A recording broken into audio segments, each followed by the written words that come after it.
The business end of the season always delivers drama. What a month of April it has been for the Addicks, and we are far from done just yet. Lots to look back on, lots to look forward to, and I'm delighted to say I'll be doing that in the company of Kevin Lisbie, Stevie Brownie, and the great man himself, which is Sir Alan Curbishley. All right. How are we, chaps? All right?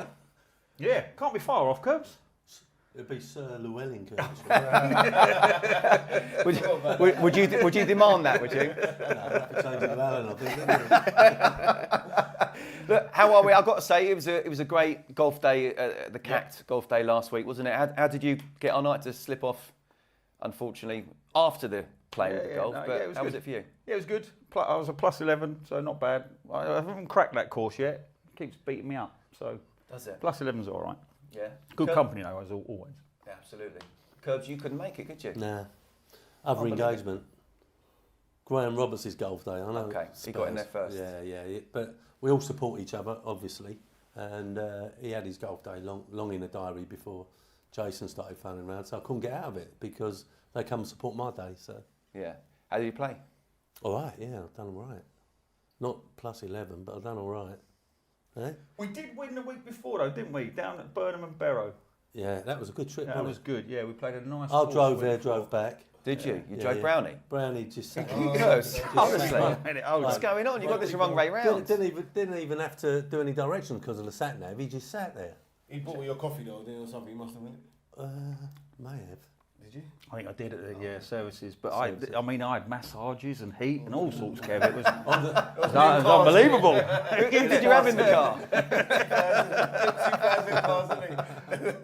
No, it was a good trip. Yeah. Peter Knowles sorted it out. Yeah. It was nice. And Robin Fairford. It was. I thought we beat the members, didn't we? Beat them. I thought we was in Devon, but we was in Somerset. Yeah. You're not going to say it's all the same. He's a big Charlton fan, and he travels from Somerset every other week. Okay. Yeah, amazing.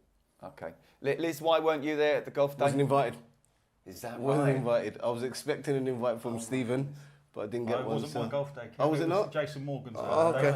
Or Jason Morgan, Stephen. MBE. MBE. Yeah, so it's either way, never got an did put your invite name in for some reason. and you still didn't get invited. So That's you've fair got enough. to take that up with the community You trust. can't even get in the ground either. No, still can't get in the ground.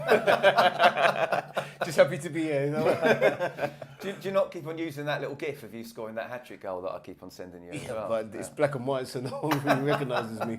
So Can I just say as well, before we move on, it is absolutely ridiculous trying to arrange a day out with you two and Rob Lee as well, trying to get a golf day. No. Hold on a sec, Judith. Yeah. Judith Chalmers over there is either away on holiday or looking after his grandkids. I've got to look after Fred. He's all left-footed. I'm telling you.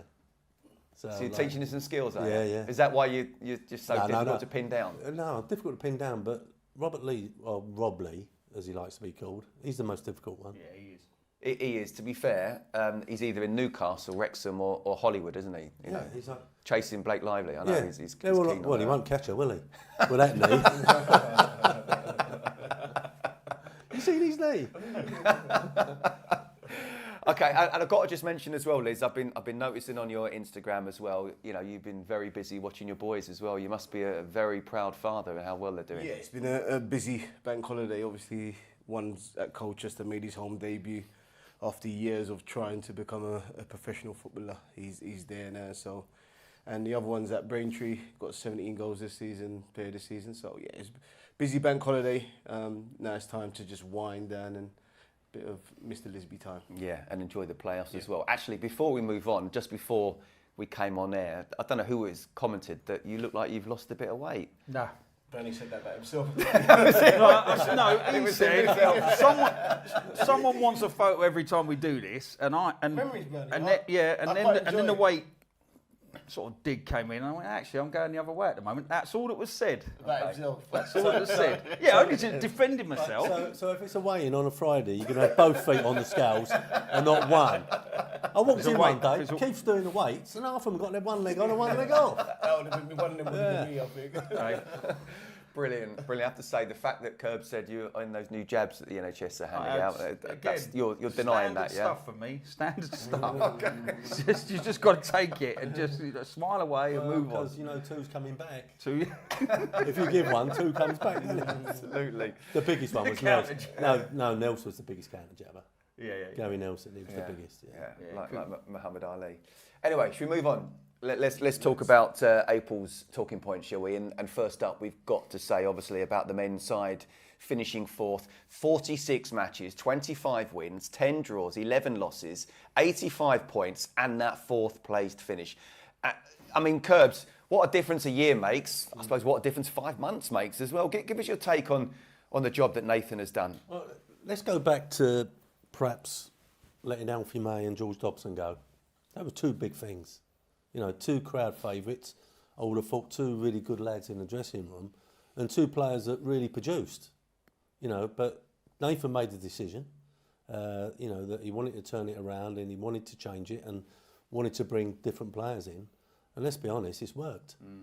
So as a manager, you want to be backed by the board, which they did, and it was, I think a lot of people thought, let them two go. But they were big decisions and they've worked out well for him, so well done. Yeah, it certainly has. And the improvement has been defensively as well, hasn't it? When you think about the goals for column has not changed massively, but we've really shored things up at the back, haven't we? Yeah. I think sort of it's a shame that we didn't do Charlton TV this year because we had about 4 or 5 years of not getting to a playoff campaign. No comment.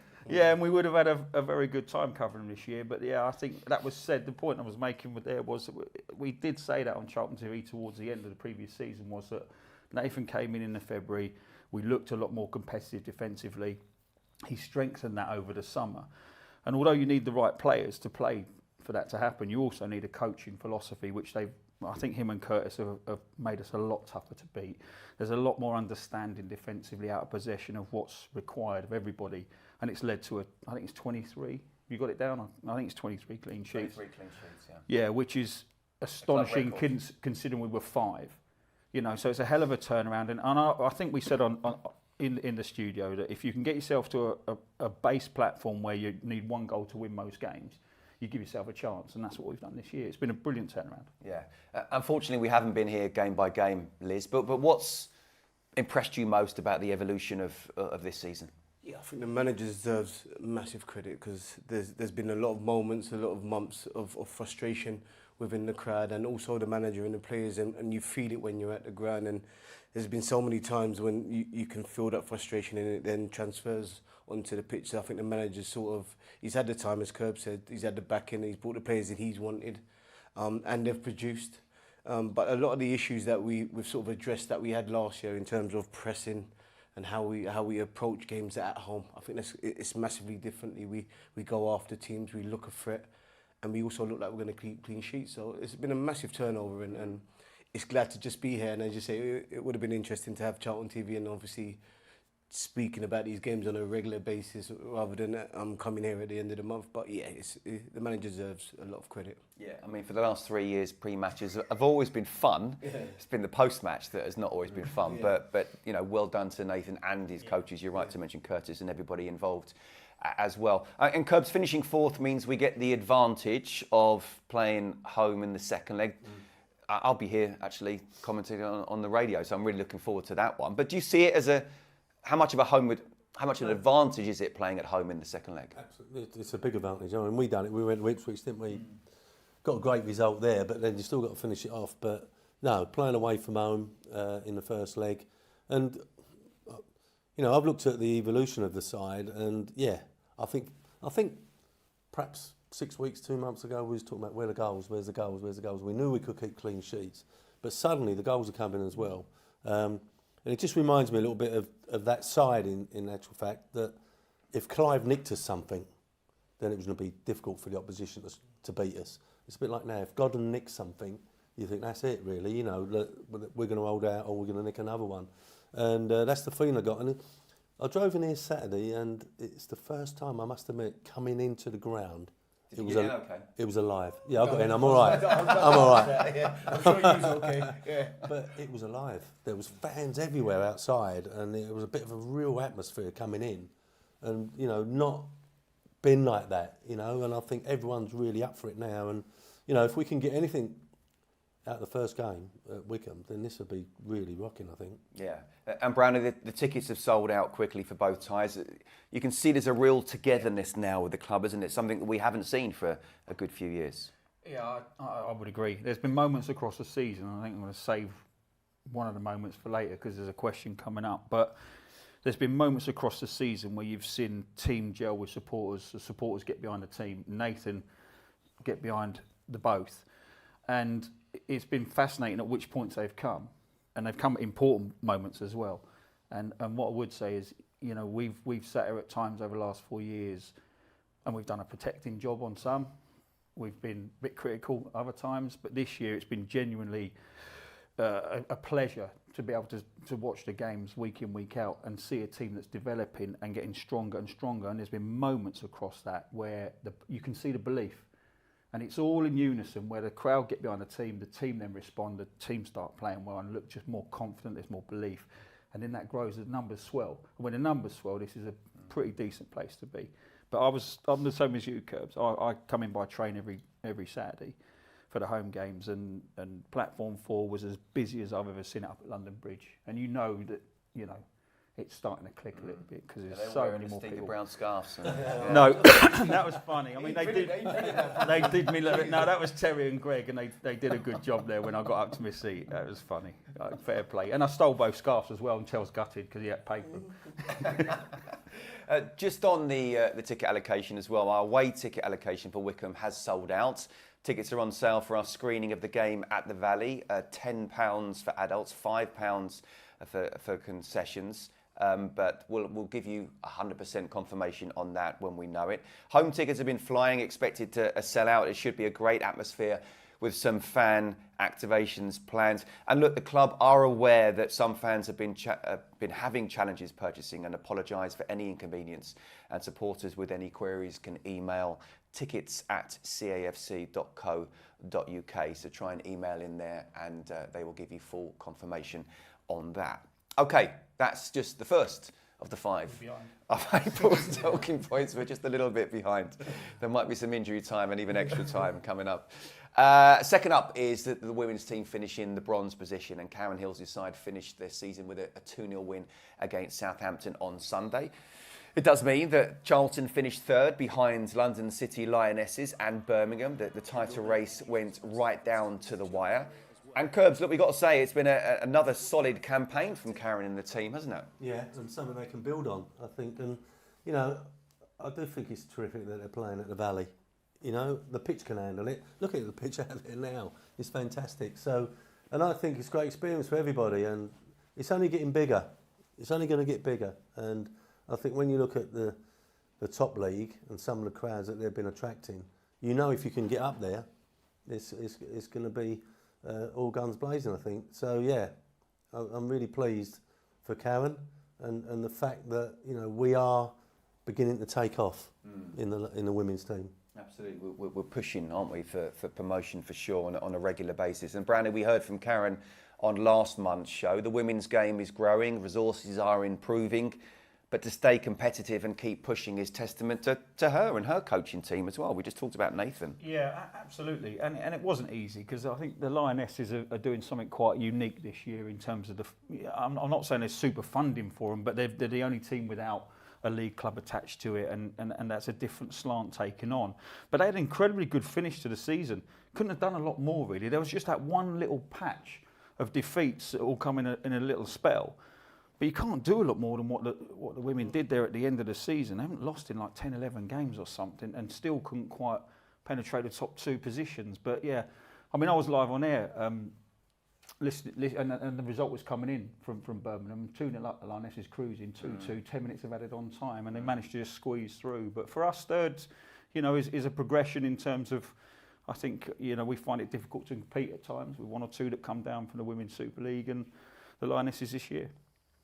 Yeah, Liz, the first season playing at the Valley as well for the women's side. Curbs had been banging on until it actually happened as well. I mean, it's good to see both senior sides playing here week in, week out, isn't it? It's a great experience for them. Yeah, and the pitch should be able to handle they are our women team, so it should be able to cope with the men and women playing. Probably could handle a charity game on there as well, Brownie, couldn't it? The pitch. As in, could have done it Sunday, couldn't we? It would have been amazing if we could have popped it in there Sunday and had a game for the ex-players. That would have been lovely. That's another show, I think. Wow. But yeah, I mean, I think as Curbs and Brownie said, it's all about building. I think there's enough positivity within the performances this year and the games that we've played, and then you add playing at the Valley with all that into the mix. Yeah, it gives us good hope that next season they can go again and maybe get a little bit closer, if not win it. Yeah, absolutely. Curbs, have you voted Karen Hills manager of the season? We ain't got that far yet, but Not allowed to, are you? Are you allowed to? yeah. But every time I vote for Karen, I have to put a little thing underneath it saying this is not favouritism. Put someone else's name on it. But it is great the job that she's doing, isn't it? And you can see it is progression in terms of, you know, we're playing at the Valley now as well. And as you just mentioned about the Lionesses in Birmingham, obviously Birmingham wanting to try and do well for the men's and the women's side on top of that. But you know, if we can get to that top league, then I think you will see a big difference in the attendances. It's that much more attractive. The Man Uniteds and the Man Cities of this world, and the Arsenals and the Spurs. So yeah, you know that you're going to get bigger crowds. A bit like if we creep into the Championship, you know that end's going to be sold out most weeks. So it's going to make a great atmosphere here. I think it'd be absolute game changer Yeah. if and when we do go up. Okay, third up is Charlton's under-17s make history, and the Young Stars made history this month, becoming the first Category 2 side to make it to the under-17s Premier League Cup final. Jason Pearce's young side faced a very strong Spurs outfit and we secured the victory. Manu Wales starred for the Addicks, his 2 goals making a real game of it as well. And Curbs, the boys beat Man U, Southampton and Arsenal, amongst others, on their journey to the final.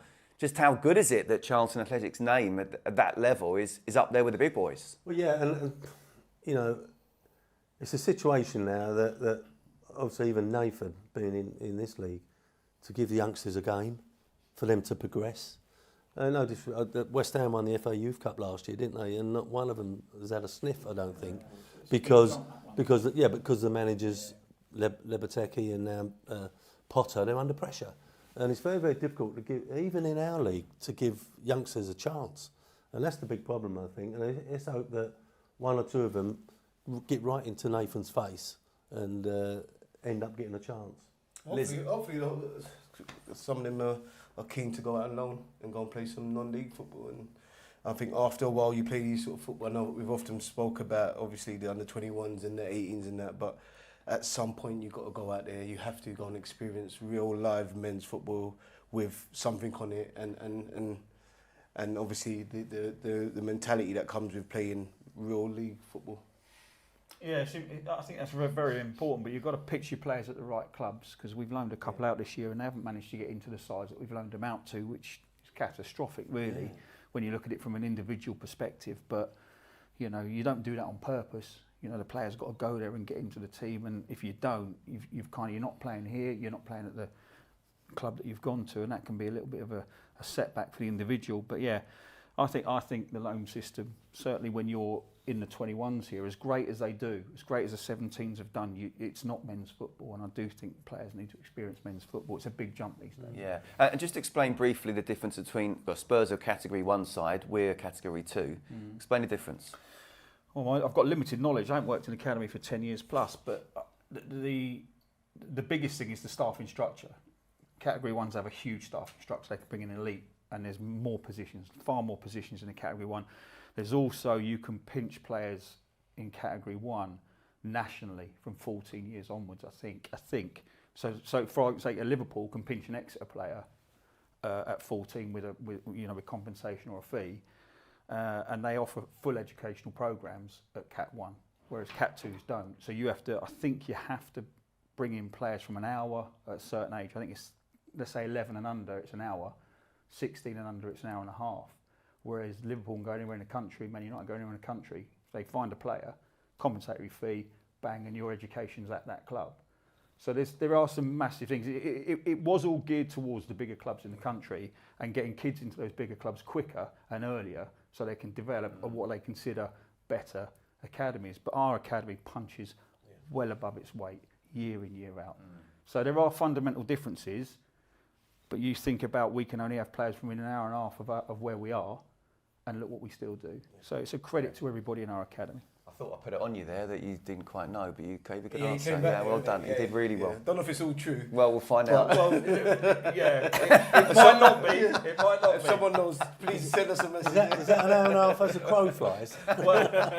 So you have these little satellite centres, and I'm not yeah. sure if you can have a satellite centre an hour away, and it's an hour and a half from there. But We're going to have to do the repeat I've show got now. I've and got you're a going to little have to know story it. for you afterwards. Anyway. yeah. Okay, not now, live on air. No, okay. We'll keep that for another time then, in a debrief meeting. Okay, number 4, Lloyd Jones named in the EFL League One team of the season. Brilliant. The centre-back has been recognised following what has been a brilliant campaign at the heart of Nathan Jones' defence, helping the Addicks to keep a club record, as Brownie said, of 23 clean sheets across all competitions. I can't believe we didn't do that under Curbs and Gritty, to be honest. He also chipped in with 3 important goals at the other end. And here's what Lloyd had to say at the awards ceremony in central London last weekend. Lloydie, place in the EFL League One team of the season. How does that feel? It must be a great honour. Yeah, it's a great feeling. I'm delighted about it, and it feels great. Feels great. I mean, how it's been an interesting 18 months since you've been at the club, or a couple of seasons now since you've been at the club. I mean, how do you look back at it? It's been a really good season this season. Obviously, all to play for still in the playoffs. So how do you reflect on your first couple of seasons? Yeah, I think obviously the first season probably struggled with injury a little bit, but I sort of knew what I was capable of, and since the manager's come in, I haven't really looked back, and yeah, I think this season's been a really positive one. Obviously, we've secured the playoffs, and yeah, we can just focus on that now. But yeah, I've loved every minute of it. What's been the secret behind this sort of second half of the season? A good start. A little bit of a lull in the middle of the season, but this real push since sort of December, January has been incredible. What's the secret behind what this success has been? I think just implementing the way the manager wants to play and having the confidence to do it, and also when you're winning games, breeds confidence, and I think that's what's been the big part, especially in the second half of the season. Yeah, we just got to keep pushing. And how about your teammates as well? It's real good togetherness with the gang, with Nathan Jones bringing everything together. Yeah. It seems to be playing an important part in the success so far. Yeah, and the manager's brilliant at that. He's massive on culture, and that's something he brings to every football club he goes to. And I think, yeah, like I said, confident breeds winning, and the manager's definitely a winner. So he brings everyone together. One more league game to go before we think about the playoffs. Again, despite yesterday and the result at Wrexham, spirits can still be good, can't they? Still be confident, bearing in mind where we've come from, what we've been doing over these last few months. Yeah, definitely. We haven't lost many games of recent. I think we're from maybe January nearly the most informed team in the league. So we're confident. We've got a confident bunch, and we're a really together group. So one last game, and then game time.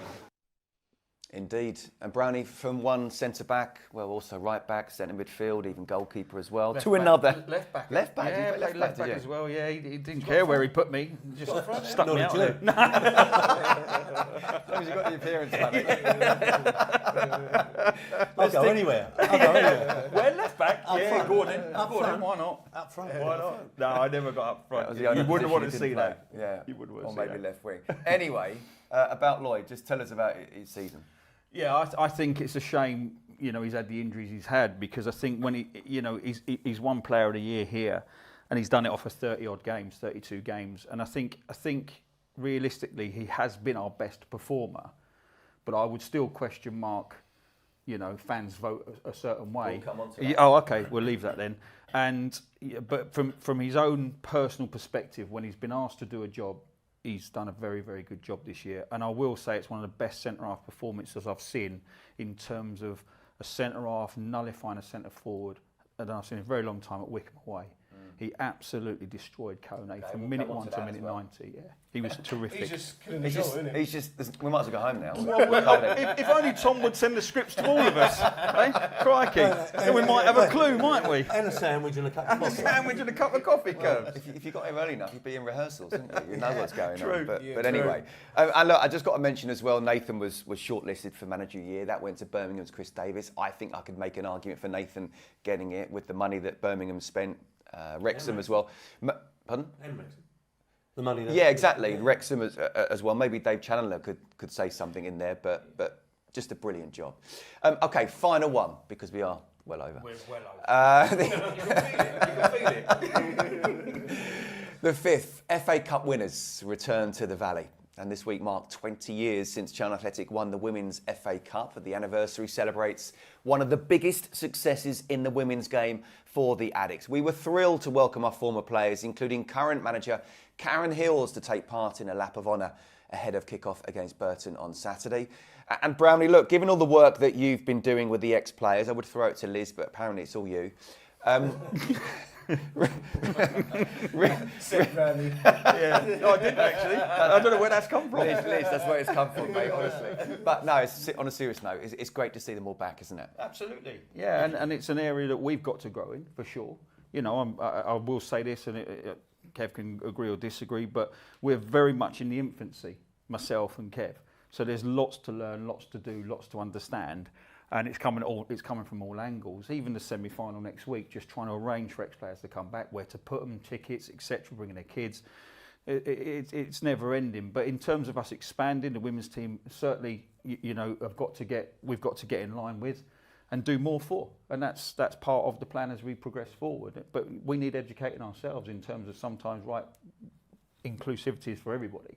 And you know, sometimes your brain just works on the job you're doing at that moment in time.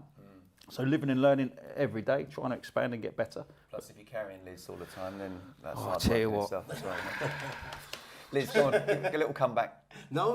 We normally do He it can't, like... he we can't normally- come back. I normally do it when Literally the camera's can't. off. He literally can't come back. Okay. Tumbleweeds. We'll be all right. Should we We'll move be on? okay. We'll be all right. Kev's going to shine when the Deep game... breathe after. When I'll he sort out finally deep gets a date for a game, he's going to shine. Oh, it's that big You fat can't touch the collar. It's a big We've spoken about this earlier. wide collars. Don't touch the collar. Don't touch the collar. It's brilliant to see that all the women back as well. 20 years, I bet that's absolutely flown by. Okay, they were our 5 key talking points of the month just gone past. Now let's reflect on April's fixtures, shall we? And also one of May, of course, with the men's first team. And Mansfield away. We got off to a winning start here. No April's Fools here, as a professional performance on the road earned Nathan Jones's side 3 big points as goals from Matty Godden and Tyrese Campbell cancelled out Matty Craig's unstoppable strike, I have to say. Brownie, the boys would have been expected to win this one, but no point is ever a given, really. But cast your mind back to the commentary box and that. What was your feeling of this game? Yeah, I think this was a really tough game, actually. We went up there and it was a really cold Tuesday night, and we just had a very, very good win, I think, at the weekend before against Huddersfield at home. And Mansfield asked a lot of questions, really harassed, pressurised, didn't allow us to settle. And it was a difficult evening. And it's these evenings, funny enough, that probably mean more than the 4-0 Huddersfield win, because we found a way to win a game when, you know, it wasn't even about us not being at our best. You just got to give Mansfield a lot of credit for how difficult they made the game. And we found a way. I mean, that is a wonderful strike. But we found a way to win it without being at our best, because the opposition didn't allow us to be. So it was a credit to the team to get through this one and get the 3 points. Yeah, this is one of those games, isn't it, where the strikers really step up, don't they, and earn their wages. Yeah, I think it will reflect on my vote of player of the season as well. Last year we spoke about games like this. These are the games we lose. These are the games we lost, and we needed to work on the games where we wasn't performing well and weren't doing well, but still managed to get wins. And I think this is true reflection of our season. The fact that we go up there, don't play well, as Brownie said, it's not the best weather up there, but we still managed to come away, and we always look a threat now. We always look like we're going to score goals. So yeah, I think these sort of games is what we've been crying for last season, and obviously this is why we are where we are at the moment. Absolutely brilliant to see Nathan be that jubilant. Let's have a look at the Lincoln game as well. Got to say, of course, we returned to Fortress Valley for the visit of Lincoln. This was also the club's designated Upbeats walk, more than £41,000 raised, which is absolutely incredible, but more on that later.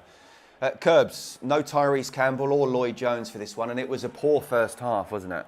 It was, and it was sort of like really flat, and sometimes, and that's the problem I think at the Valley, if there's not a big crowd here, you know, you can hear everything as a player, and you know, it can go against you, and you become really defensive in what you're doing.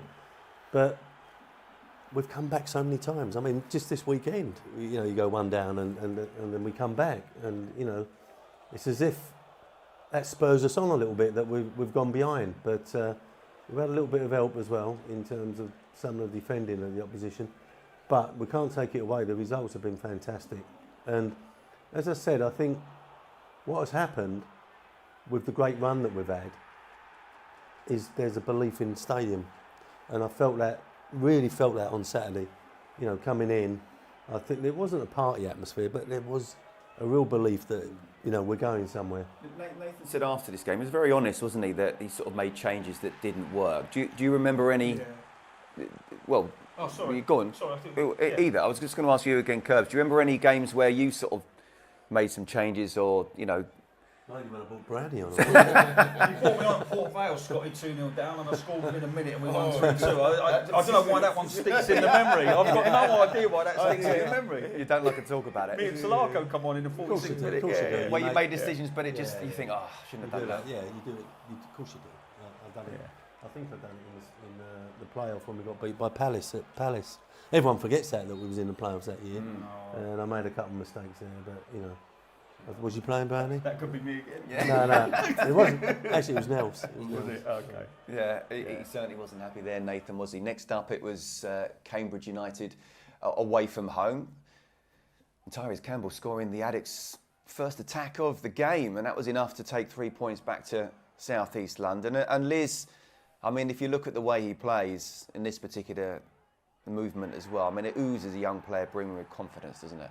Yeah, the last few times I've watched him, he's matured so much as a player. He looks confident in the box. He's relaxed. He's always got time now. He seems like he's got real presence about him now, and he understands people now, and he understands the right finishes at the right time. He seems like he's got bigger and he's grown.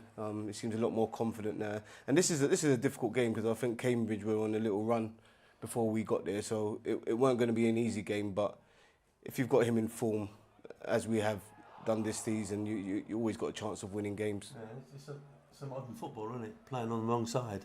Yeah. And defenders. It's the right side now, isn't it? Yeah, it's the defender. No, but I remember when we switched John Robinson over to the left, it became much more effective. That was goals behind him. Yeah, than playing on the right because he could check back and get his crossing. Yeah. And you're seeing that with Saka for Arsenal and etc. We had Jerome Thomas, didn't we? Yeah. Jerome Thomas used to play on the. And so I think him playing on the left, but can go both ways, is a massive problem to a fullback. Yeah, absolutely. Brownie, wasn't much of a game, I have to say, and I'm reliably informed the pies weren't up to much either. Is that right? Oh, jeez, is this a pie? You've forgotten I now don't already. recall. No, this wasn't this game, was it? Was it not? No, I was don't Crawley, think so. wasn't Yeah, I can't remember, but this game you got a burger and chips. But no, they didn't register a shot on target. But moments like this, you talk about our defence and clean sheets, and that was a hell of a place to go and get a clean sheet because it wasn't a good game, Scotty. It was a scrappy, horrible game, and Neil Harris's teams tend to do that to you, especially when they're under pressure. But we got the goal. We could have had a second. Matty Godden shot there, which we thought was in the back of the net from the position we had just cannoned off the post. We had Tyrese's shot that was saved low down. We could have been 2 or 3 up at half time. We weren't. They were always going to put us under pressure second half, and they did. And it's those sort of moments there where you saw us crowd out, block shots, get behind the ball, keep a save here and there, clean sheet, 1-0 win. And that's the difference we were talking about earlier and alluding to. It's those games because it wasn't a great one. Yeah. But nothing you can do about that. We couldn't get the ball down, we couldn't get going, but we created enough to win that one. We found a way to win. Yeah, clean sheet was the important. Absolutely. Next up, it was here at Fortress Valley against Northampton as well. And as Brady just alluded to there, it was an edgy affair against the Neil Harris side. And Kevin Nolan had his boys well organised and drilled as well. Despite us getting off to a really good start, this wasn't easy either, was it, Brownie? No, and again, he's done that time and time again, Luke Berry. He does take up good spots when balls get delivered into the box. He scores an even better goal in a couple of games' time. But that there was a real difficult technical shot, actually, and he kept it under control and put it in the back of the net. But no, I agree. This was a tough game for a different reason. Northampton were a better side than Cambridge. And they crowd out the midfield. There was no space to play in. Yeah. I mean, he made a couple of mistakes, for goals at crucial times. And to be honest with you, it sort of came against the run of play. But it was another one that was an important game to win. You know, and it's not. This is not us not performing well. This is teams making it really difficult for you, and you having to find a way. And that's been a big difference to us this year. You know, being competitive. You know, like Curbs mentioned earlier about scoring goals. You know, we've conceded one there, and you've got to find a way to score two. And we've done that the back half of the season. We've found a way to win games. We just saw Matty Godden nearly scoring there as well, but he did actually get the winner. And centre forwards must love when those moments in training come off, Liz. Yeah, and you can see he works on that.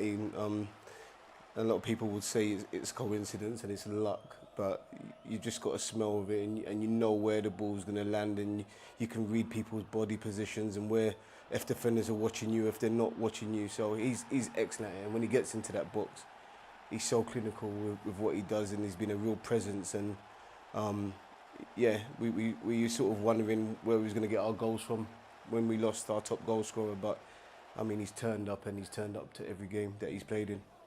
You look at that positioning there. It's just a flick on. It's a long ball and a flick on, but he's inside the right hand side of centre half, behind the left side of centre half. So he's taken the gamble on the flick on, and it comes his way. And it's not luck. You know, he anticipates, he gets great positions, and then the finish is low under the keeper. You know, it's not luck why he scored 21, 22 goals this season. He's a good player. There's never any doubt he was going to score. No. If you know what I mean. Yeah. As he's running through, you're thinking, this is a goal. Yeah. Because that's the form he's in at the moment. Yeah, and not all strikers, you get that feeling as well. Okay, well, after spending the weekend eating far too much chocolate, and that's just brownie. This is unfair. And I didn't even say anything. The Easter weekend got even sweeter for Charlton supporters with, I mean, look, it was an absolutely outstanding victory on the road, wasn't it, against then second place Wickham. And Curbs, not sure what you're up to. You sort of following from afar and getting notifications coming up as well. Just brilliant, wasn't it? Yeah, and listen, it's a semi-final coming up against the same team. Does it count for anything? I think it does. I think that hopefully we don't go into it overconfident and forget what we've got to do. But surely if you're a Wickham player and you come up against this, and it was, 4, and it could have been more, and they got outclassed in every single department. So they can't be looking forward to it, and they've had another bad result at the weekend, didn't they? So, yeah, I think let's take full advantage of it, but let's not get carried away thinking, well, we turn up there and demolish them in the league game, we can do that again. We've got to go out and get the job done. It's going to be a dangerous game this week. Yeah. Very dangerous. Yeah. I watched them play against Orient, and they lost 1-0, but they were really good. And then you coincide this loss with the loss at the weekend. They're going to be up for it. They're not going to go in as favourites, and I think this is probably going to be a completely different game. And I'm sure the manager will be saying the same thing to his players. Just on this though, which one are your favourite goals, Liz? I just missed the second one. Was it from outside the box? Like up there, Berry. I think it's a great finish. And they didn't show the whole of And Anderson's header. This is a sending off. Yeah, this was Chuck. This was Chuck's This sending is off. sending off.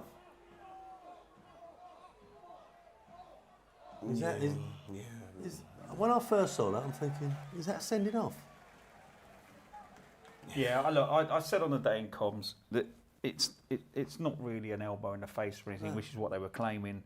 The guy did make a meal. I mean, the throw back of the head just kills the referee in terms of he looks over. If that's what he sees, that's what he's got to go on. But we And then, called it, didn't we? yeah, and then the appeal goes, there's not enough evidence. To see it though, surely. Well, this is it. But if he looks up at that point where his head's shooting back and the shoulder's going forward, you know, it doesn't do the player or the opposition any favour, right? My argument on the day was, forget the appeal, forget the challenge. Why have you even entertained it physically? When you're 4-0 We're up. 4-0 up. We're in the semi-finals. It's done and dusted. Use your noddle. If he's winding you up, just walk off. You know, that was the argument I had as an individual. In terms of the contact, that is not a sending off, really. No. It's not. But don't put yourself into that yeah, position just in the don't first place even when you're entertain 4-0 it. up. Yeah. And a 3-match ban, of course. Let's talk about the Wrexham game because we kind of have to, even though we don't want to. Well, look, at this particular point before the game, chaps, you know, we were at the Valley together, weren't we? Brownie, you were there, obviously. Some key men missing, maybe some key men not fit as well. We just looked off the pace, didn't we? I mean, this is always, I suppose, looking back, going to be Wrexham's day. I mean, we were going down there hoping to spoil the party. Again, that shouldn't go in. You know, from a defensive perspective, we were a little bit too deep. We got a player out to the ball that didn't really do enough to affect the player taking the shot. So, and it's gone through bodies and blinded. I think our keeper was a bit blinded in terms of his sight.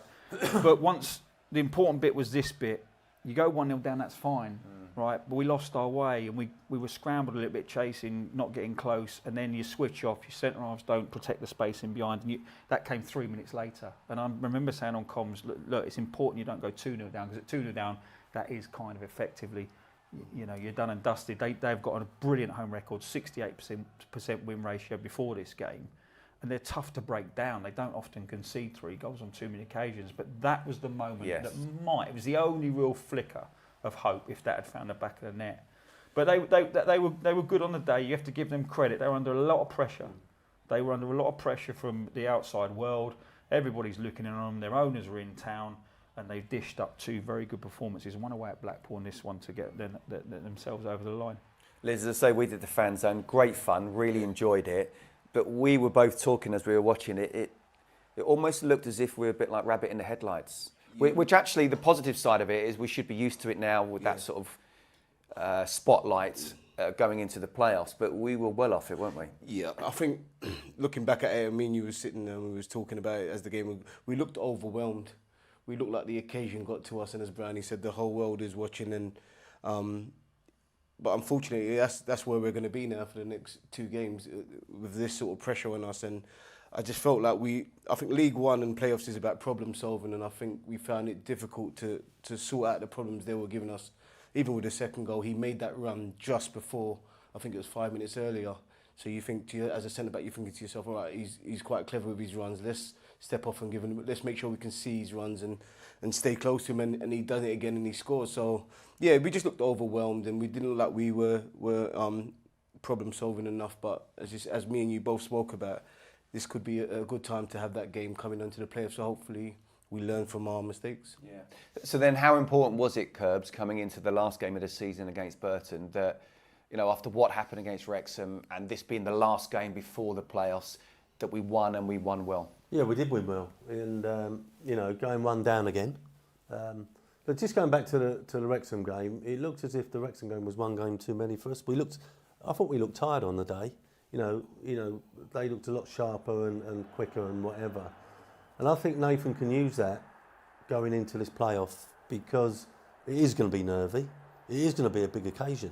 And, you know, you're going to have to handle it. And, you know, the first leg at Wickham, you know, there's going to be an expectation from both sides, but there's going to be an expectation when we go to Wickham, and the atmosphere is going to be exactly the same as the Wrexham game. We're going to have to handle it. But we got ourselves back in the game again through Godden, and then there was only going to be 1 winner as far as I was concerned after that. And, you know, it's not just his goals, is it? It's not just his goals. We've got to make sure we get him involved in the game. We've got to make sure that he gets chances and we're connected to him, because I think he'll be the difference whether or not we win those 2 games or not. I think we struggled to get him involved in the game at Wickham, and we suffered for it. I'm just going to have a quick word about Alex, because it was his fault for the first goal, and he was crestfallen. He put his head in his hands, and he was absolutely devastated. He then made another mistake quickly after that, and then he really gathered his thoughts. That first Godden goal where he rounds the keeper, that comes from a challenge from Alex Mitchell. He scores the goal in the second half. He recovered very, very well as an individual, went on to have a very good game and needs a bit of credit. But yeah, I think Godden's goals, everyone sees the goals. We replay them because they get shown on highlights every weekend, but it's the stuff out of possession that people won't see. He sets the tone as a front man against a back line, and he makes play predictable behind the ball by shutting off one side. And it's backed up very well by the midfield. They're very good at it this year. They're very good at making sides play down one side, and if teams get through and back into the middle, we reset. But he's the one that starts it off, and he does an incredible amount of work out of possession, and the rewards are the goals when we get possession. I can't believe he wasn't in the top 3 for Player of the Year. I just can't believe it, but it is what it is. Still, keep Yeah. your powder Well, dry. because We'll obviously, if come you on coach to a it. player, Scotty, you've got to put them up in the top, haven't you? Absolutely, You know? and we'll come on to it. Don't And, worry. and just going back to that, like letting Alfie May go and bringing Godden in for Let's save that to for your player of the season. Honestly, we're going to have plenty of time for it. Don't worry about that. I just wanted to mention as well. You know, Nathan made changes, but not too many, and the likes of Alex and Alex Gilbert as well, and Ashley played. He's talked about, and just you can talk about as well, the importance of the squad members, even if they don't have many games, how important it is to be there on the training ground, to be positive, to be supporting the team, even if they're not playing on a Saturday afternoon. Yeah, there's two things going into it. Obviously, he's introduced one or two of the players that haven't been getting a game as we're going forward to the playoffs. But, you know, when you're winning every week, it puts everyone in their place. You know, you don't have too many people knocking on the door. How can they? You know, I'm not saying that Nathan wants an easy ride, but, you know, when you make a decision as a manager and you get the result on the Saturday, then you know, there's no comebacks, is there? It's when it don't work, they come knocking on the door on a Monday. But, you know, so, look, where we're at the moment, I think that, as I said on previous occasions, if Nathan asks them to go out there with their shorts around their ankles, they're going to do it at the moment. You know what I mean? It's just it's the way it is. And I've noticed as well, certainly here when we nick a goal, everyone's involved. Like the subs jump out the dugout. You know, they must be on fantastic bounty. I don't know, but they're all included. Everyone's in it. You know, the staff are jumping up and down. You know what I mean? It's just like as if everyone they know what they're doing. They know what's expected. And if you ain't playing or you're come off, you go on, and everyone's in it together. That's how it seems to me at the moment. As a player as well, it gets to a point where you just want to win in it. You just want to win the league. I think they've done so much as a group. I think you sort of look at the team now rather than yourself. I think it's now about right, who's the best person for the job at hand.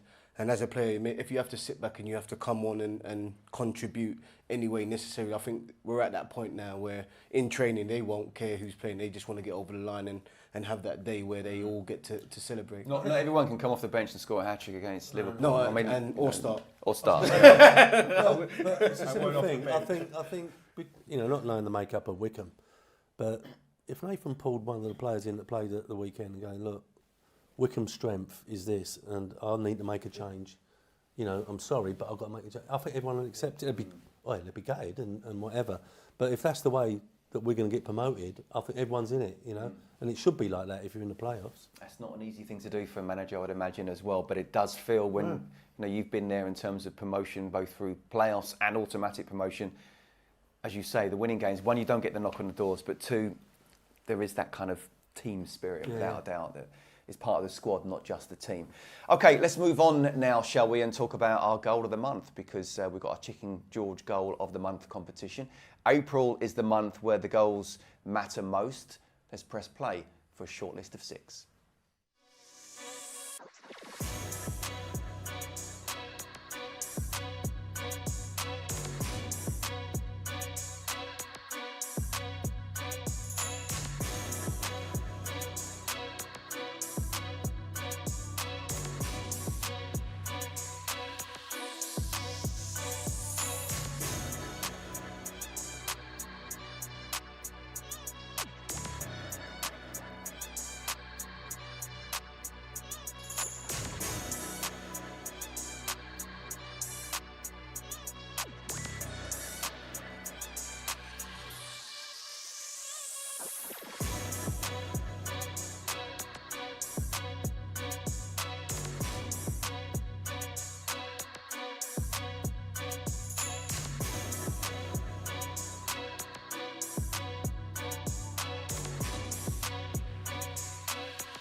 Go on, carry on. No, little off-air chat there. Go on.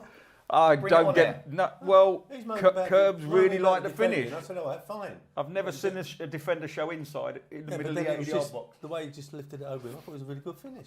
I agree with you, Curbs. but- Yeah, you would. So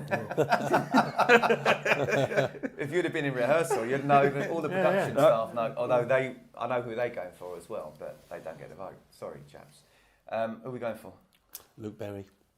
I quite like Kai's goal. Is it Kai? Kai. The free kick. Yeah. Yeah, it's a good goal. I'm going to go for Kai. Curbs. What are you looking at me for? Because you've changed. Well, as a person. I think you've been influenced by Brownie. Yeah, Berry all day long. Curbs. Good pick. No. Good pick. No. Good pick. Yeah, Berry for me. I'd never be your Well, that's what surprised me.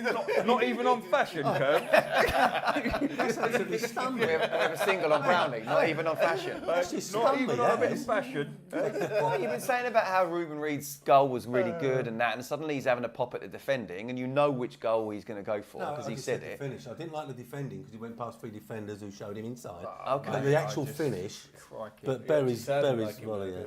Okay, so We're so all over it's the 2-1. place. I want Berry, yeah. The importance of that goal at 1-0 made it 2-0. Remember when I said the importance of when Lee Burton scored? No, but hold on, I'm gonna because I speak. remember it clearly. Yeah. You said it wasn't the importance I was saying against the strike for, say, the under-21s. I'm saying about the importance of the goal on our season, not against another one of the goals. You actually said that one's better because it was in a league game. I'm saying the importance of the goal on our season, which was 1-0 at Wickham to go 2-0, which kind of flattened them and gave us a shot at going up second still. It was a brilliant strike, In a game that we won, 4-1. but that was 1-0 at the time. I thought was that not the second one? That was the second. We were winning one, that made Yeah. it 2, and it broke them a Let little. me know when you finished. Yeah. Oh, we could go on for a We lot will, longer than that. and we will. yeah, down the oak. Okay, so we're saying Luke Berry. Berry for me. Luke Berry, you have won the Chicken George goal of the month. And this is why. It's a great I have finish. to say it's a great strike. It's a good finish. For the record, I love Kai's strike. Henry's brilliant too. I actually would have given it to Ruben Reid because, do you know what? I love a little dribble and a dink rather than a one-off strike. But my vote doesn't really matter. Luke, well done indeed. Okay, following full-time on Saturday, the club announced their end-of-season award winners. For those of you who might have missed it, we began with the PFA Community Champion of the Year award.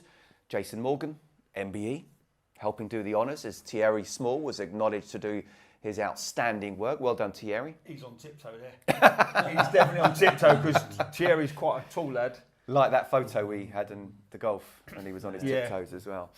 Okay, next we had the Valley Gold Young Player of the Year award. Some stars have won this in the past, and Valley Gold chairman Matt Baker was on hand to present to Tyrese Campbell.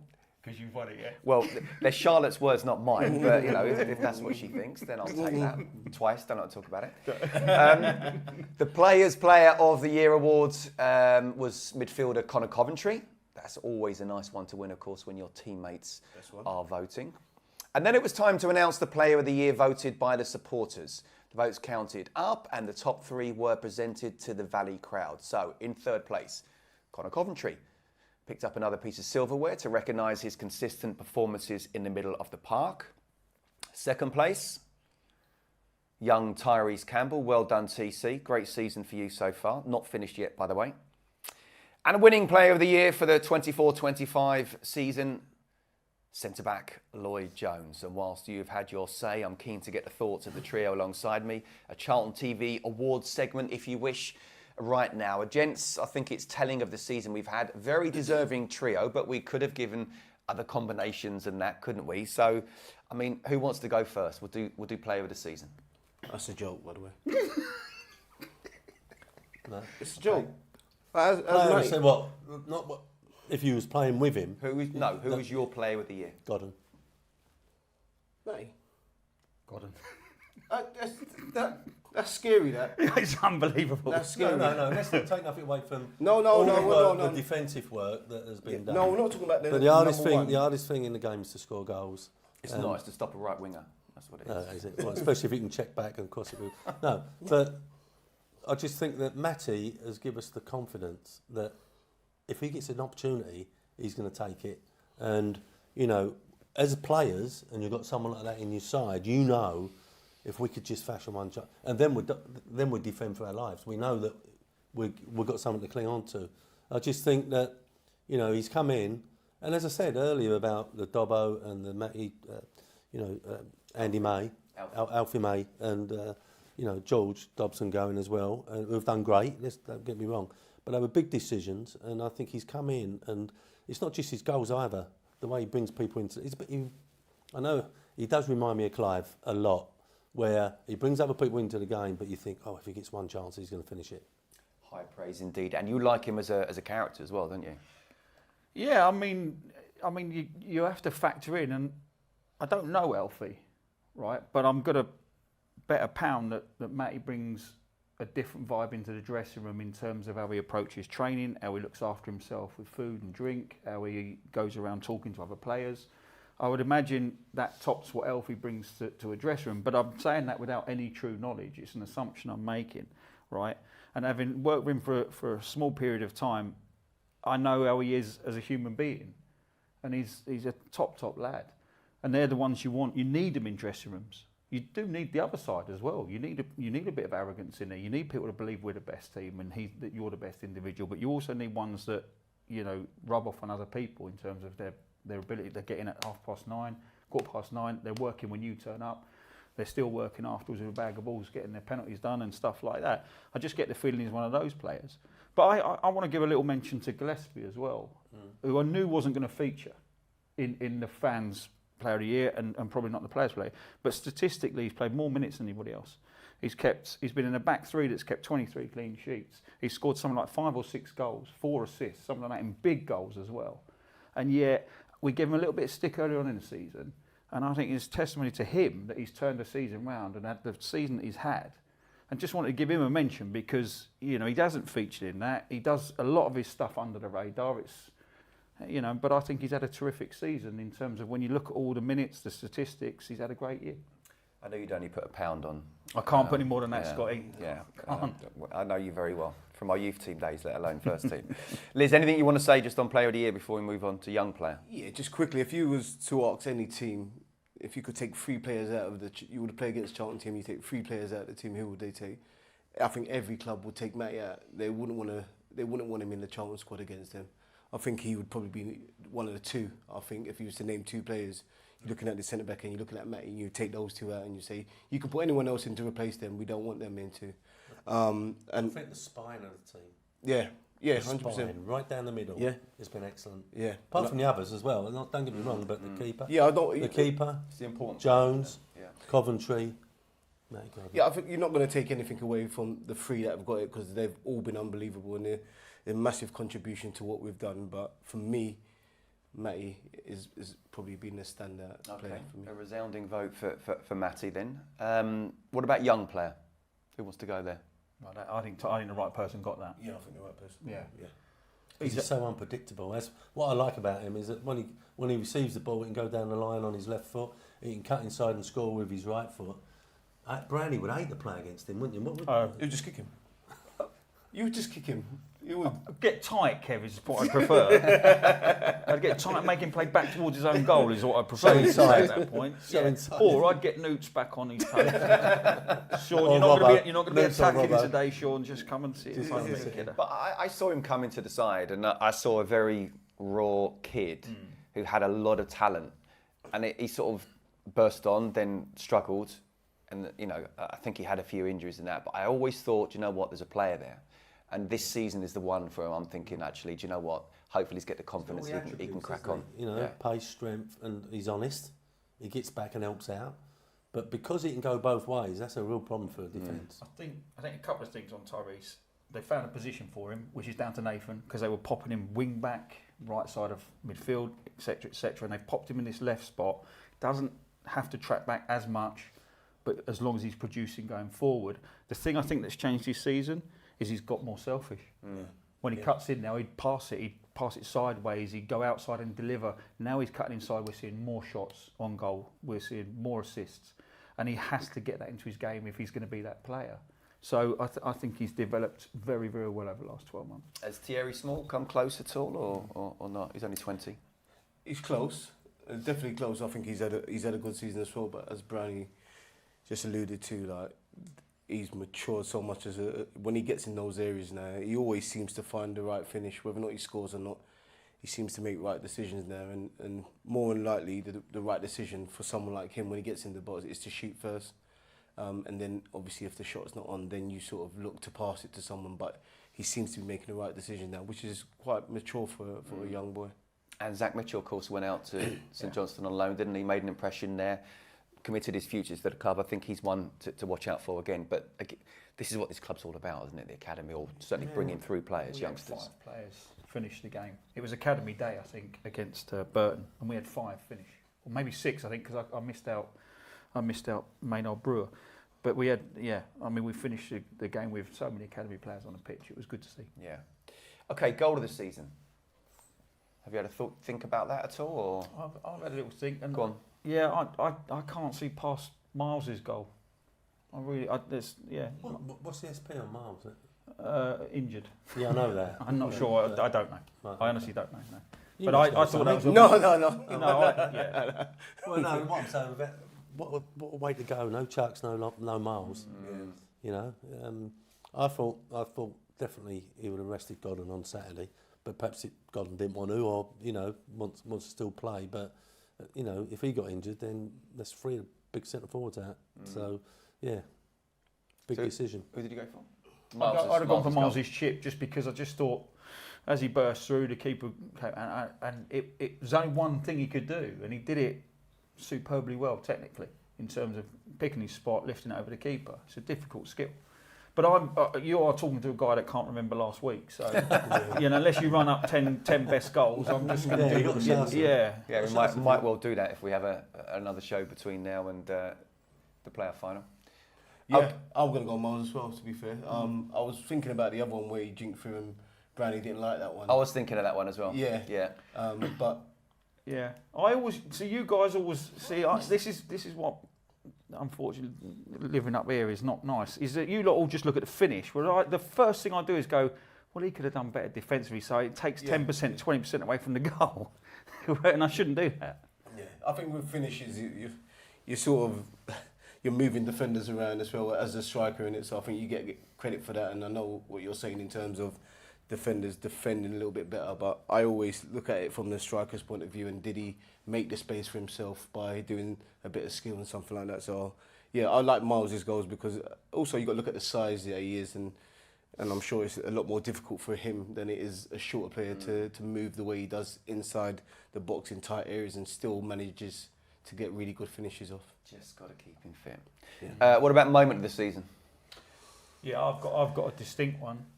I've got one as well. Go on. So my one, you would talk about fans uniting with the team and Nathan uniting the both. My one was Leighton Orient away. Yeah, me too. Was it? Yeah. Because I just felt that day we were 1-0 down, didn't deserve to be 1-0 down, and it looked like we were going to lose. And we come up with an equaliser, and everybody was chuffed. And then obviously Kane comes up with that 94th minute goal. But it was not just a turnaround in the result. 97th, okay, brilliant, even better. It was how the fans stayed for 20 minutes and sung their hearts out. There seemed to be something that day that just thought, right, we are going to be a playoff team this season. We're going to get behind this team from now to the end of the year. I think we sold out every away game from that point onwards. We weren't short of numbers on away games anyway, but they just made sure that there was an away following from that point onwards. And they just, I've not seen anything like that for a long time, probably since Doncaster in the semi here, where that was a similar sort of atmosphere as a home side. But they stayed and sung. The team went over together. Nathan went over. The team went in. The runners came out who have to work after the game. They were still there singing. That was the moment for me that I thought, they are all together here, believing that this is going to be a good campaign for us. I think my one was, obviously I wasn't at the Orient game for obvious reasons, but my one was the Birmingham game here. It's been a while since I've seen this club like that again, and there was a real sense of togetherness that day, and Birmingham never had a sniff. I thought we outplayed them, we outworked them, and it felt like the old Charlton team back, and it felt like the big games, the fans and players were connected again, and the management as well. We were never going to lose that game against Birmingham, and from that day on I thought we've actually got a chance here. Yeah, I think we showed our potential again, didn't we? When things go well. I was just thinking what happened there the weekend. you know, it shocked me a little bit as I come into the ground. Well, eventually got in the ground and got out of the car with Fred, and the atmosphere in you know, where the little play area is, and there was loads of fans all over the place, and just the feeling. It wasn't a feeling of like celebration or anything. It was like we're going somewhere a little bit, you know, and everyone's in it together. But I do think, me personally, it was Nathan's decision on them 2 players. That was a big decision. Alfie May and George Dobson, who had been like kingpins here last season, but they didn't fit into his way of thinking, and he made a big decision. It's worked. Yeah, absolutely. Okay, good to get your thoughts on that as well. There are the Charlton TV Awards. Season not finished yet, of course. Trip to Adams Park on Sunday before sell-out second leg here at the Valley on Thursday evening as well. And we caught up with club captain Greg Docherty to get a sense of what the mood is like in the dressing room. Now, the pair's conversation with Charlotte, of course, is going live on our YouTube channel, so be sure to tune in and give the full thing a watch. Curbs, just on Greg as a captain, is he someone that you would have liked? What have you made of his leadership this season? It reminds me a bit of Kins and Parker a little bit. You know, he gets around the pitch. He's aggressive. He can play, and you can see that he gets into players, like his own players. You know, he's always like talking and chatting, and no, he's been excellent. I think, you know, we was talking about the player of the year, but Connor Coventry, he's been excellent. You know what I mean? He hasn't even had a mention, so that just shows you how good we've been this season. But no, I think all of them have got. It seems like a real good group. You know, I obviously don't know any of them personally, but they all seem a real good group, and obviously results help that. And as I said, I think if Nathan said to them this week, "This is what we're going to do," they'd all do it. There'd be no question. And that's when you get it like that, it's great. And you mentioned, of course, filling the boots of Dobbo, who was extremely popular here. You know, you mentioned about Matty, how well he's done with Alfie, but not easy to follow Dobbo, is it? No, and to be fair to the 2 boys, Alfie and Dobbo, they've gone and done well. You know, one's gone to Birmingham, which, you know, was always going to be a winner, I think. But and Dobbo's gone to Wrexham and done ever so well. But it was big decisions that Nathan made, and perhaps the board might have gone, a little bit, you know. But we're backing him. He knows what he's doing. This is it. And how did they go? Well, I was about to ask. What? We're selling our captain. We're selling our captain, and we're selling the guy who scored away goals. Yeah. Oh, all right, okay. That's another look. Yeah. Oh, Sure. what should we do? Is he all right? It's like when I went in to see Richard Moore and said, Brownie and Liz, they got to go. Okay, no no room problem. They went about time. And also, I went, can you believe it, Richard? Minto wants to go to Chelsea instead of Arsenal. just cost us £100,000. What a nightmare choice. Can you believe it? Again, don't like to talk about it.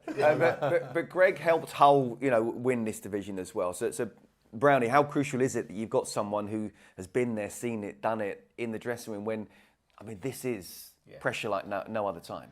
Yeah, I think that's vital, actually. You know, you have your young players coming through, and you're trying to coach and develop them, and start hopefully what is 200-300 games for them. But it's equally important to have people that have been there, seen it, done it. So it's the games, like we said, the Cambridge away, the ones where you need people to just make sure everyone's settled.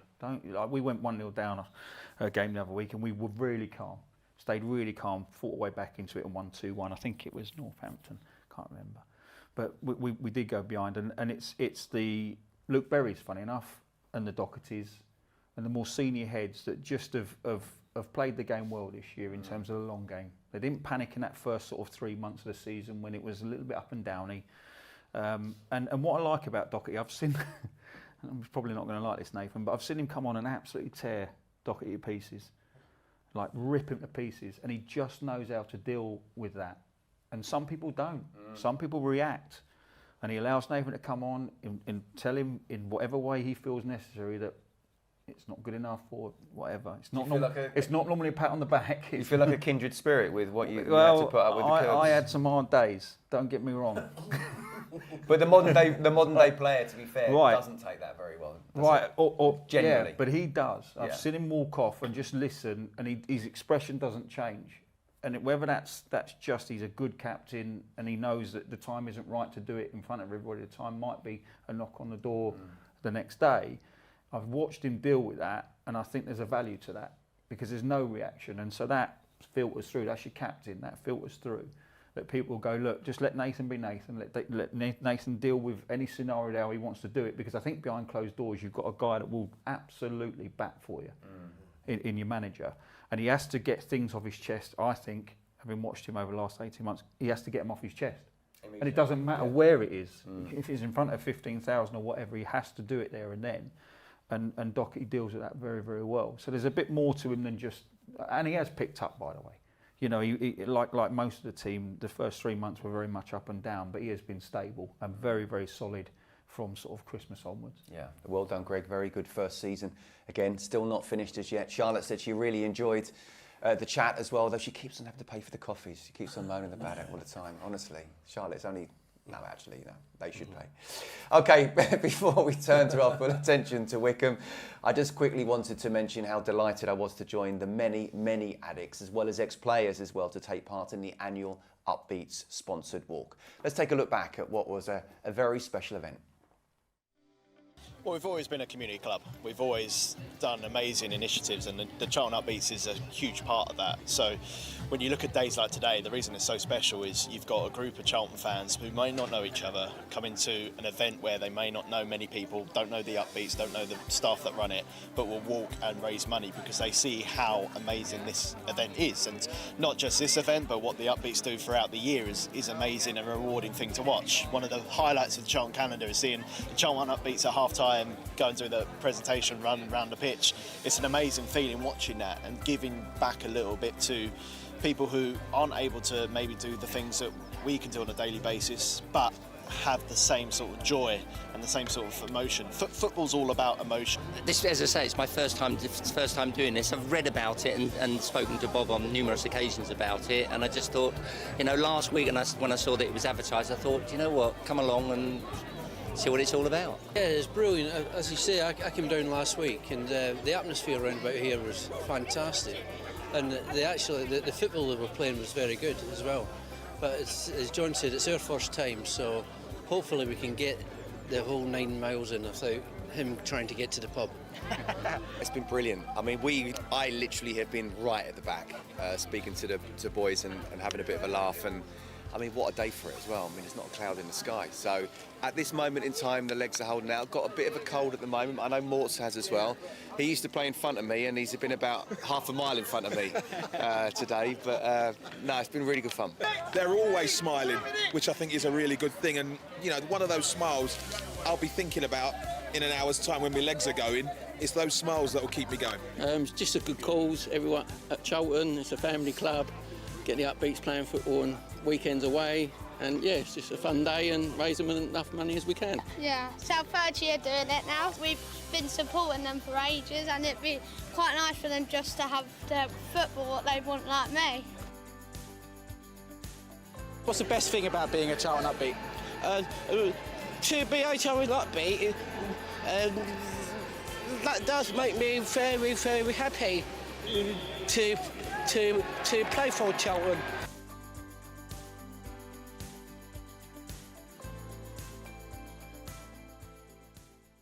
Yeah, it was a really special day walking from the training ground to the Valley. We raised £41,000, which is just absolutely amazing from the Charlton fan base to help fund this brilliant programme. Liz, it is incredible. And do you know what? You kind of, whenever you're in their company, however you're feeling, you can't help but leave them feeling, actually, they've made my mood a lot better. They're absolutely fantastic. I think Mort said it there, didn't he? Like, that will keep him going, their smile. And only people that have done things like that understand what he means by that. When you're tired and that, and then you see their smile, it gives you... But that's a lot of money. That's a lot of money. This is such a community club, and just to hear one of them say, it's an honour to play for Charlton. They're really connected to the club.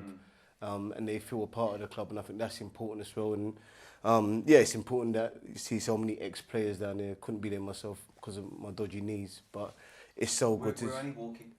Yeah, it was really slow. Oh, was it? Oh, no, yeah, no one told me. Well. I thought we were running, sorry. Did you? Yeah. But yeah, as Mort said, to see the smile on their face and and they feel connected to the club is such a good feeling. £41,000. That's 2 weeks' wages for Liz. Not even when he was at his height. Not even when he was at his height would he got that in a month. So, but nice to see some of the ex-players there as well, wasn't it? Brilliant, yeah, and I get the feeling we recycle the same faces, and we've got to do better there in terms of getting more people involved. I've had my knees done now, Scotty, so I reckon I could do a little bit next season. Yeah, I could do. How long is it? 9 miles. Well, as long as you want. It's 9 miles. Yeah, 9, 10 miles. Mine's a bit of a stretch, but I could join in next year. I'll give you back. Me and you do it. Yeah, we're doing it next year. Yeah, if we're still around. If we're still around. Unless we've been fired. Fired from the ex-Charlton Players Association. It's amazing how you can get yourself fired from all sorts. Unbelievable. And Curbs, final one here. I mean, we know our community trust is one of the best in the country as well, but you know, they couldn't do as much as they do without the quality, and there's so many people putting their hand in the pocket to donate, sponsor and get involved, because I know it's the only one of the trust where it relies purely on donations. Yeah, and it's been going for some time, and I'm with the boys here that, you know, when you bump into the gang of them, you know, it's good fun, you know, and they make some comments as well, you know, and they're honest, straight to the point, you know. So, it's a great effort, and I just think that it's just another thing that makes this club what it is. Yeah, Jonathan West sends me stuff on Insta as well. There's so many of them, and it was a fantastic day. And if you want to keep on donating, if you haven't already, then please do. If you have, then thank you very much indeed. But they are very, very special people for sure.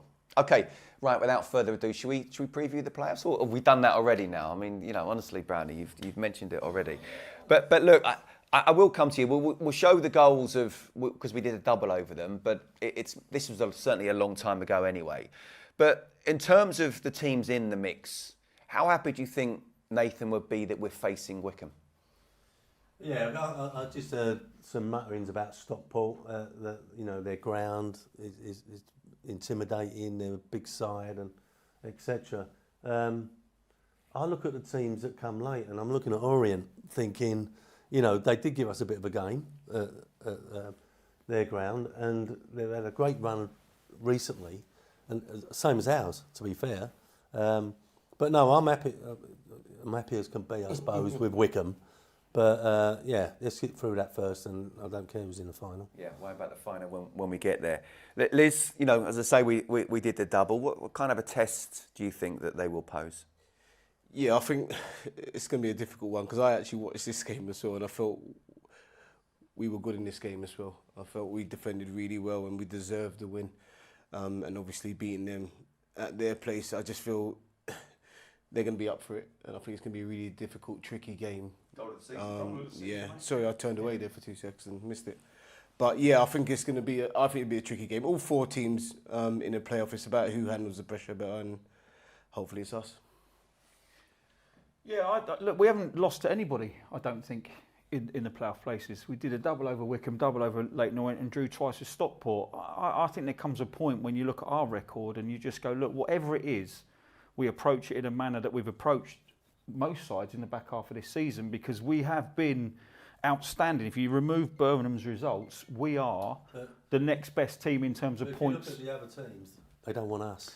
That's what I mean. Yeah, they won't want us. Without being overconfident, you've got to go and do the same stuff. You've got to start on that front foot, press high. But we are a good side. So rather than, and I understand why people would say what they said about Stockport. They were the better side at their place. They're hard to play against. And again, that was another clean sheet that day that I thought was a tremendous clean sheet. But you know, we will be in the fight no matter who we play. But Leyton Orient have come into it with 6 straight wins. You know, so that holds water as well in terms of an argument. They are super confident, and actually I fancy them to maybe go and upset Stockport. And I'm fingers crossed for an all-London final, if I'm honest. That'd be unbelievable. No, for you it will be not. Why wouldn't it be good for you? Well, I mean, it's Orient, it's Charlton all the way, isn't it? It is Charlton all the way, but yeah. Made him say it. Yeah. Would he say that on Orient TV? No chance. He'd take the caps off, wouldn't he? Get 2 caps under the table. But you know, we've shown this again because you know, this was so recent and it was so convincing. So are we saying that Wickham are scarred by it, or are we saying they're absolute out for revenge? And there are other results as well. Yeah. You know, it's not just this one. Drop-off, they've had a big drop-off, but they've had some tough fixtures to end the season. They did have the toughest running, but what I would say is we scored some very good goals on the day. You know, but the important bit is that we don't think that because we've done a double, we've had that result. And they won't do that. Nathan won't allow it, and the players probably won't allow it. But that's the fear. The fear is that you think you've had a 4-0 win. I think they've just lost their central midfielder to an injury last game of the season, Scowen, who's a good player for them. You know. Yep, they've also lost their manager, so a bit like Plymouth. I thought they were going to drop off after that, and they haven't. They've done very, very well. But yeah, I fancy us, which is probably the worst thing you can say. But I do think we're in a great position to advance on that one. I do. I think I watched them play against Orient a couple of weeks ago, and they looked tired. Hopefully they're still tired, but I'm with Brownie. I think it's going to be about us. I think all four, as Curb said, all teams in those players wouldn't want to play us. So I think we've got to turn up and we've got to do our job. Richard Kone, of course, has had an excellent season. Young EFL League One Player of the Year and Player of the Year as well, so a double victory for him. Brownie, you mentioned a little bit earlier, didn't you, about just the fantastic job that Lloyd done on him, and he's going to have to do that again. Yeah, he just absolutely didn't give him a moment's rest. The whole game, from minute one, first ball up, bang, went down the side, won it. And there wasn't, I don't recall a moment. I mean, they didn't have their first shot on target to about the 85th minute. That's how good we were defensively on the day. I think that's right. But it was the way he systematically went after Kone as an individual. The two either side of him, it was a comfortable day for him, because every time he went in short to receive it, Lloyd, he was on top, bang, that first ball up, we were winning it. Coventry or Docherty were picking up the pieces. And it took us about 10 minutes to do that, to get control. But then once they got control, we were looking really good. And I've never seen a centre, I haven't seen a centre half for a long time go after an individual and just do a job like that, where the guy must have thought, just take me off and give me a rest. You know, save me for the playoffs. It's important, but I watched him play the other day, and it's important that you're right, when he goes in there, that the centre-back goes with him, because I watched him, he does like to go in there and get rim and turn and do little 1-2, so I think it's important that our centre-backs go right in there with him, and as Brownie said, go after. Just on that though, I mean, again, psychologically, which is when you get into the playoffs, I think it's so important. If you've been a centre forward who's come up against a centre half where he's not giving you a sniff and you're up against him in a really important game, how much is that on your mind?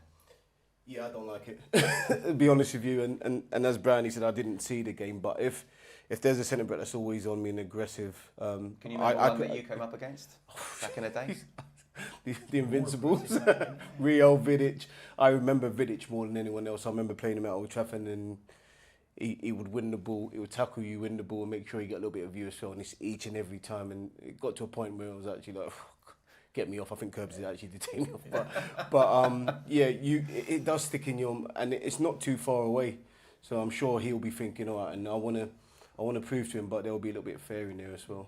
The other thing I think is a fair mention is I don't know why he did this, their manager, but he dropped two of their goal scorers that played behind Kone. So Fred, who plays on a regular basis, and Udo, I think, left them both out, and played McLean, who's a decent player. But he's 36, 37, he's only scored twice this year, so I just wonder if they're going to revert back to those two playing off of Kone, which would give us a different problem. And Curbs, look, you've done it.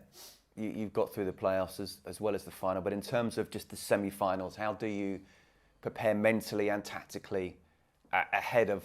This is it now, the next two games, yeah, and the little hopefully three. is that we just played them, you know, and got a fantastic result. And, you know, although we want to go into it feeling really confident, but we've got to do a job. And, you know, I think that, you know, Nathan is, the way he conducts himself, I don't think he'll allow anyone to go in there too confident. Although you want to be, obviously, but, you know, we've got to do a job in that first leg. And I think the atmosphere and everything else, we couldn't handle the Wrexham one in terms of what was thrown at us.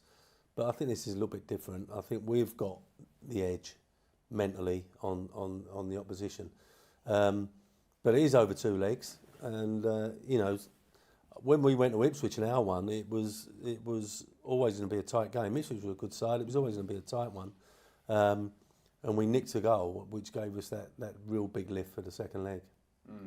and obviously we're playing away from home first of all, but the Valley, I was told here on Saturday, was just sensational. We're finding this real togetherness. We've mentioned it already throughout the programme as well. And then Nathan mentioned it post-match as well. We're really going to need the fans both away and at home, aren't we? Yeah, away will sell out. That's a given.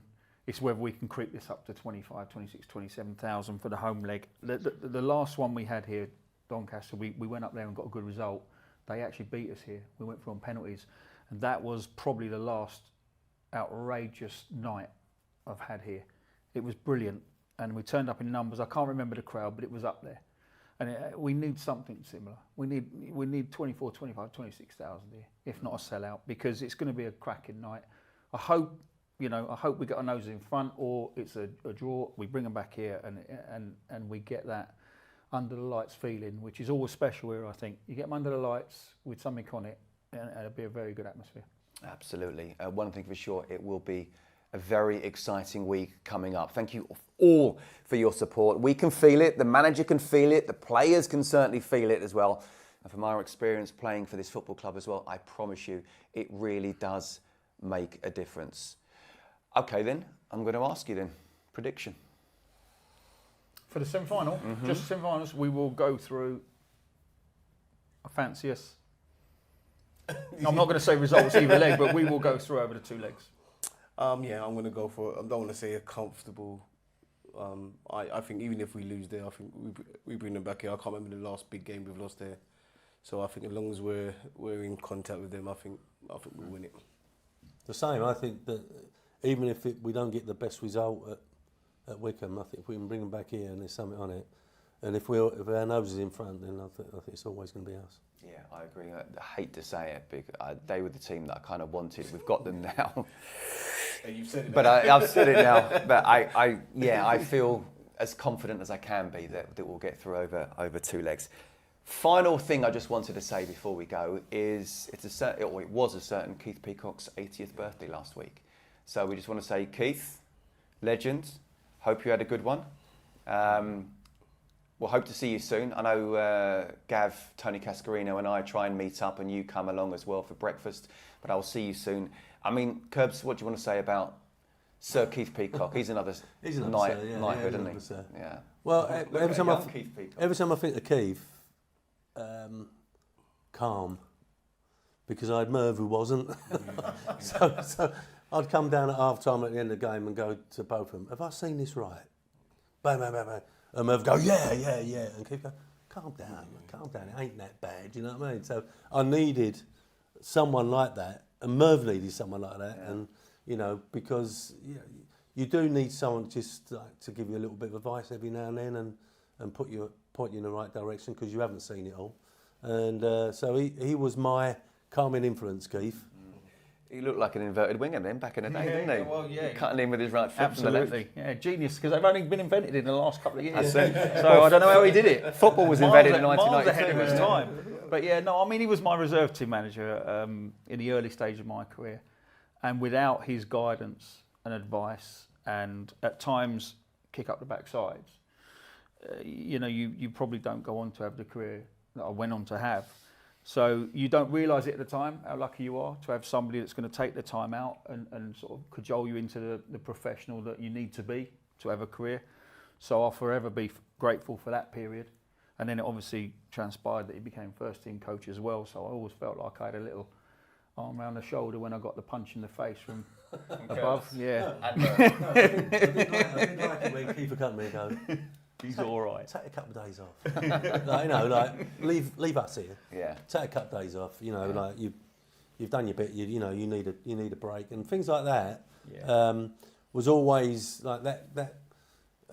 I think experience that I needed when I took over, and I was on my own, if you like, and because without them senior people, you don't realise how lucky you are. Yeah, again, when I was in the first team, he was a reserve team coach. I felt really close to him, to the point where he was actually helping me with my contract to Chelsea. That was, you know, And, Chelsea. so I've got Keith to blame now. Found that. Where's found Richard that out 30 I years was ago. out to Benfica to help me out with my contract out Where's there Richard as well. Murray? It was Keith. You can definitely blame Keith He's just for that grassed one. him up. When I came back to West Ham, he was there again. We should borrow him from coming in like me. 30 years on, the secret is out, but I felt and still feel very close to Keith indeed. So happy birthday, Keith. Hope you had a great one. Okay, that concludes April's show. Then what a brilliant 2025 we have had so far. We've got so much still to look forward to. We know that times have been tough since we last had a date with the playoffs. This is a time to savour, be loud, be proud, and get behind the boys. And, well, there'll be at least 2 more games. There'll be 3 more games. And hopefully, like not that long ago under Lee Bowyer, we can celebrate in the way we did back then. Until then, bye for now.